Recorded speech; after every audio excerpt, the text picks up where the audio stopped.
뜻을 여신의 그 포스를 보여줄 수 있는 차례가 왔습니다. 네. 네. 제가 준비한 기사는요, CNBC 기사였는데요. 제목은 이제 갈수록 늘어가는 글로벌 기업들의 위안화 사용이라고 해서 계속 이어지는 내용입니다.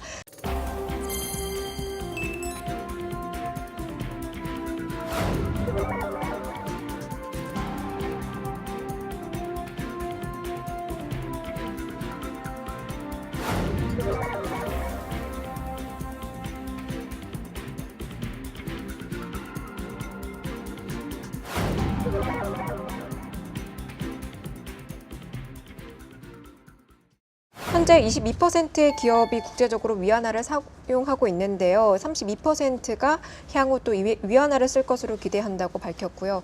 이 조사에 참여한 기업들의 절반이 위안화를 사용함으로써 이 금전적 그리고 관계적인 득을 볼 것으로 예상을 하고 있고, 또 이미 위안화를 사용하고 있는 4분의 3 정도의 기업들이 그 혜택들에 대해서 확신을 하고 있다라고 얘기를 하면서, HSBC는 이제 2015년이면 기업의 3분의 1 정도가 국제 무역 거래를 이제 위안화로 결제를 할 거고, 2017년에는 이제 완벽하게 완전 퇴환이 가능할 것으로 예상했다라는 그런 기사였는데요. 이제 기사에서도 얘기했듯이 이제 국제 거래에서 위안화의 거래가 굉장히 빠르게 늘고 있다고 얘기를 하고 있는데, 그 비중이 실제적으로 어느 정도 되나요? 정말 내 생각보다 정말 빠르게 늘고 있어요. 그래서 지금 전 세계 그 금융하고 무역 결제 통화 비중을 보면은 전체 비중은 위안화가 지금 한 1.4% 정도 되고요. 무역 결제는 8.7% 정도이거든요. 그래서 굉장히 빠른 속도로 2009년 초까는 거의 1% 미만이었던 걸로 알고 있는데, 무역 결제에서 위안화 사용 비중이 굉장히 빠른 속도로 올라오고 있는 것 같아요. 그럼 우리나라의 비중은 어느 정도 되나요? 우리나라 안에서 이제 위안화가 쓰이는 거는 1%가 안 돼서요. 한국은행이 이제 발표를 하는데 거기 위안화는 이제 기타 통화에 들어가 있어요. 딱 위안화만 발라 있지는 않고, 예, 1%가 안 되는. 안 돼요. 네.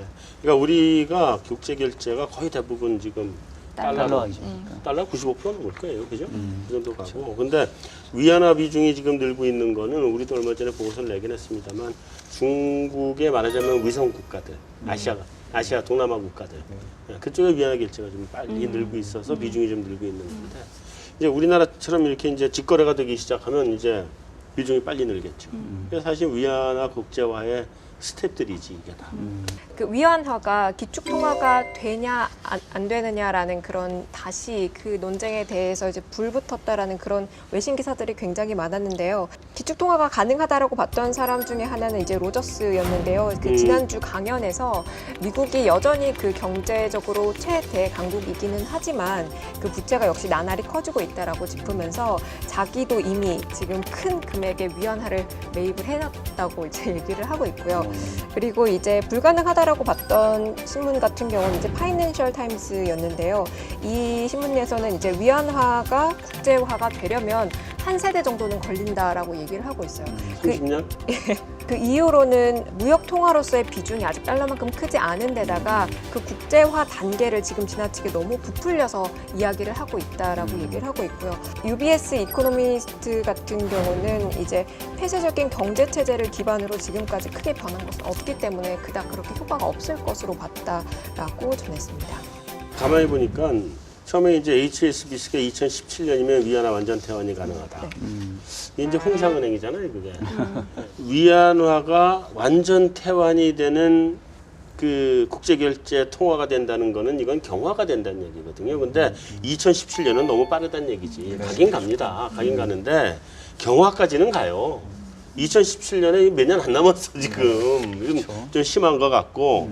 그다음에 짐 로저스는, 그 사람은 난 좀 뻥이 심한 것 같아. 짐 본인의 로저스 포지션. 한국 와서 강연할 때도 내가 참 여러 번 들어봤는데, 자기 포지션 뭐 하나 잡아놓고 그쪽에 대해서 좋은 얘기를 하고 다녀. 국제 기축 통화가 된다?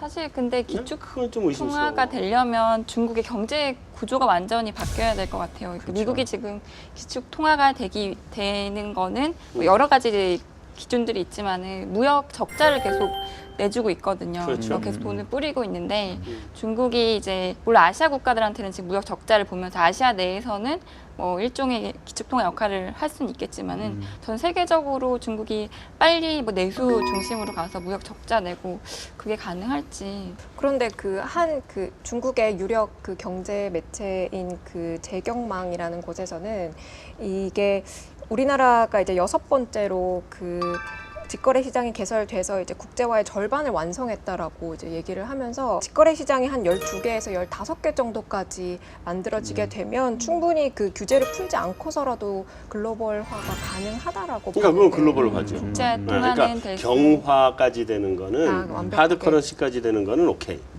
얘나도 하드 커런시예요. 그러니까 경화까지 국제 결제가 가능한 거는 되는데 기축 통화로 가는 거는 좀 다른 얘기거든. 기축 통화의 조건에 대해서 이제 우리 한번 얘기를 해보면 좀 아까 일단 달러처럼 위안화를 공급해 줄 수 있어야 된다. 계속 적자를 내야 된다. 그죠? 그러니까 지금도 위안화의 환율이 어떤 그 패거제 내지는 그 관리 환율처럼 되고 있다는 것 자체가 여전히 가장 큰 걸림돌인 것 같고, 또 완전 태압 문제. 그러니까 지구상 어딜 가서든 이 그 위안화를 바꿀 수 있는 그런 그게 돼야 되는데 거기까지 가려면 시간이 많이 걸릴 것 같고요. 중국도 지금 제가 뭐 주위에서 듣기로는 그 다음 위기는 대부분 우리가 중국에서 온다라고 그냥 쉽게 얘기를 하잖아요. 다 지금 다음은 중국이라고 네. 보는 그림자 금융 문제, 또 뭐 여러 가지 부동산 시장 버블 문제, 그러니까 그런 것들이 어느 정도 해결이 되어야 가능한 스토리가 아닌가 싶어요. 기축 통화가 갈라 그러면은요 군사력이 있어야 돼요. 아,